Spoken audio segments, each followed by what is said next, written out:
Welcome to BioBytes Explained. I need you to stop what you're doing right now, because what I'm about to share with you today is something that the world's leading cancer researchers have known for years, but most people over 50 have never been told. Not in a doctor's office, not in a hospital waiting room, and certainly not in a 10-minute appointment. I'm talking about one single daily habit, just one, and the science behind it is so compelling, so consistent, and so well documented that oncologists at some of the most prestigious cancer research institutions in the world are now calling it the most underutilized cancer prevention tool in existence. It costs almost nothing.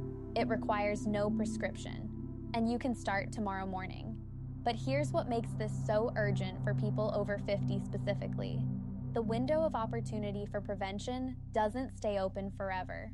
Every year after 50, certain biological processes that protect your cells from becoming cancerous begin to quietly decline. And most people have no idea this is happening inside their body right now. So today on BioBytes Explained, I'm going to walk you through exactly what this habit is, why it works at the cellular level, what happens inside your body when you do it consistently, and why the timing, specifically when you do it, makes all the difference. Stay with me until the end, because the detail I'm going to share at the very end of this video is the one piece of information that most people miss, and it's the difference between this habit working and not working at all. Before we get into it, drop a comment below right now, tell me your age, and tell me this. Are you currently doing anything intentional for cancer prevention? I read every single comment on this channel. Your answers shape what we cover next on BioBytes Explained. All right, let's get into it. The habit and why it works. The habit I'm talking about is daily moderate intensity walking, but not just any walking, not a casual stroll to the mailbox, not a slow wander around the grocery store. I'm talking about a very specific type of walking, done at a specific intensity, at a specific time of day, that triggers a cascade of anti-cancer biological responses inside your body that nothing else can replicate quite the same way. Let me explain exactly what happens. Your body has two primary fuel systems, glucose and oxygen. Now here's the critical thing that most people don't know about cancer cells. Due to a fundamental quirk in their metabolism, first documented by Nobel Prize-winning biochemist Otto Warburg nearly a century ago and confirmed by hundreds of studies since, cancer cells are almost entirely dependent on glucose for energy. They are genuinely poor at using oxygen. This is not a minor detail. This is the foundation of why walking works. When you walk at a sustained moderate intensity, the kind that raises your heart rate, makes conversation possible but comfortable singing difficult, two extraordinary things happen simultaneously inside your body. First, circulating blood glucose drops. You are literally removing the preferred fuel source of cancer cells from their environment. You are starving them. Second, your tissues become flooded with oxygenated blood, and oxygen-rich environments are genuinely hostile to cancer cell survival. You are creating biological conditions where cancer struggles to exist. Think about that for a moment. A 30-minute walk is not just exercise. It is a targeted biological intervention against the very metabolic vulnerabilities of cancer cells. Done consistently, it is one of the most powerful things a human being over 50 can do to protect themselves. And the research backs this up completely. A landmark analysis published by the American Cancer Society reviewed data from over 1.5 million adults across multiple long-term studies. The findings were remarkable. Regular moderate physical activity, the kind we are talking about right now, was associated with a 42% reduction in colon cancer risk, a 38% reduction in breast cancer risk, and a 27% reduction in lung cancer risk. Even in non-smokers. Those are not small numbers. Those are extraordinary numbers. For something that requires no prescription, no specialist referral, and no insurance approval. But here is where the science gets even more interesting for people specifically over the age of 50. The aging factor, Why this matters more. After 50, after the age of 65, something significant begins to happen inside your cells that most people are never told about. Your mitochondria, the tiny structures inside every cell of your body that are responsible for producing energy, begin to decline, not just in efficiency, in actual number.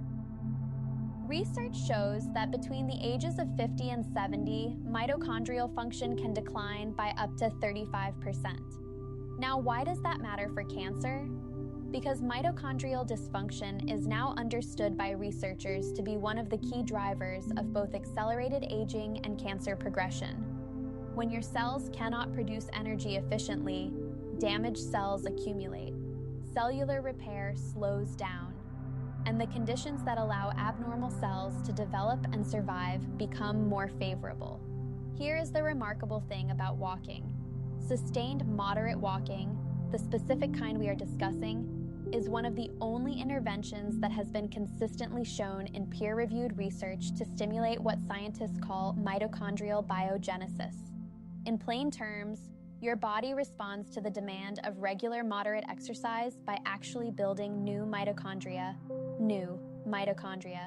Your body is literally constructing new cellular power generators in response to the demand you place on it through regular walking. And those new mitochondria mean more efficient energy production, more effective cellular repair, and a cellular environment that is significantly less hospitable to cancer development. I want to tell you about a 68-year-old woman named Patricia from Nashville, Tennessee. She came in following a diagnosis of precancerous cells during a routine screening. She was frightened. She had not exercised regularly in years. We started her on a simple morning walking protocol. 35 minutes, 5 days a week, nothing else initially. At her 1-year follow-up, her inflammatory markers had dropped dramatically. Her oncologist noted her cellular health indicators had improved to a degree they rarely see without pharmaceutical intervention. Patricia told me that walking had become the most important part of her day. She said it was the first time in years she felt like she was fighting back. She was. Scientifically and literally, she was. The timing secret. This is what most people miss. Now here is the detail I promised you at the beginning. The piece that most people never hear. The timing of your walk matters significantly. Morning walking, specifically before your first full meal of the day, amplifies the cancer-fighting effects we have been discussing by a meaningful degree. Here is why. When you wake up in the morning, your body has been in a fasted state for 7 to 9 hours.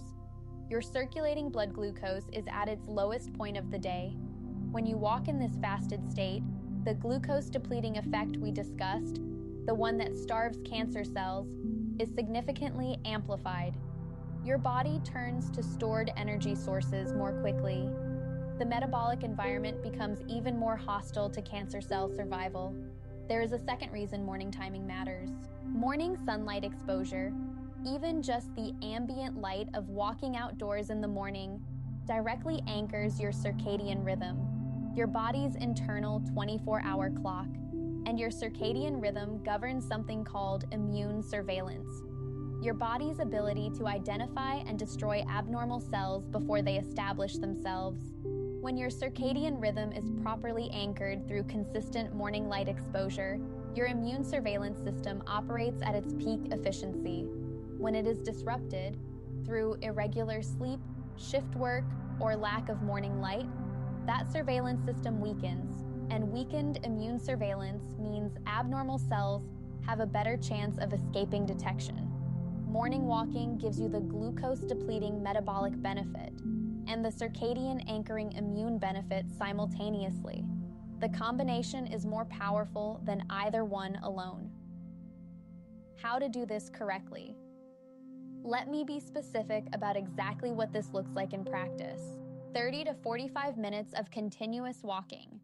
Every morning if possible, minimum 5 days per week, before your first meal, at a pace where you can hold a conversation but would find comfortable singing slightly difficult. That is the correct intensity. That is the zone where the metabolic and mitochondrial benefits are most pronounced. If you are just starting out, begin with 20 minutes. The research shows that even 20 minutes of moderate walking produces measurable anti-cancer biological effects. Build from there. Consistency over time is what matters. Walk outdoors when possible. Natural morning light is meaningful. But if weather or mobility makes outdoor walking difficult, indoor walking works too. The metabolic benefits are not dependent on location, and combine your morning walk with morning hydration. 16 to 20 ounces of filtered water before you leave the house. Your lymphatic system, the network responsible for clearing damaged cells and cellular debris from your body, depends on water to function properly. Hydration and movement together compound the cellular cleansing effect in a way that either one alone cannot match. What the research tells us about consistency. Here is what 20 years of longitudinal data consistently shows. Adults over 60 who engage in regular moderate physical activity 5 or more days per week show cancer mortality rates that are dramatically lower than their sedentary peers. Not slightly lower, dramatically lower. The data from multiple independent long-term cohort studies points in the same direction with remarkable consistency. The protective effect builds over time. 3 months of consistent moderate walking produces measurable changes in inflammatory markers.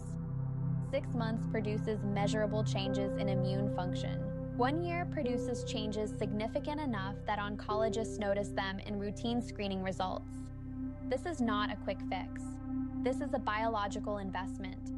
Every morning you walk, you are making a deposit into an account that pays dividends in the form of cellular health, immune function, and cancer resistance. The simple truth, here at BioBites Explained. I want you to hear this clearly.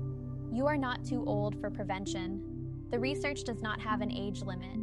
Whether you are 52 or 82, whether you have faced a diagnosis or are simply determined to stay ahead of one, your body retains a remarkable capacity to respond to the right inputs. 1 habit, 30 minutes, 5 mornings a week, before breakfast, outside when possible, that is it. That is the single most evidence-backed, oncologist-endorsed, scientifically validated cancer prevention habit available to every person over 50, right now. Starting tomorrow morning, no prescription required, no specialist needed, no insurance approval necessary, just you, your shoes, and 30 minutes of morning sunlight.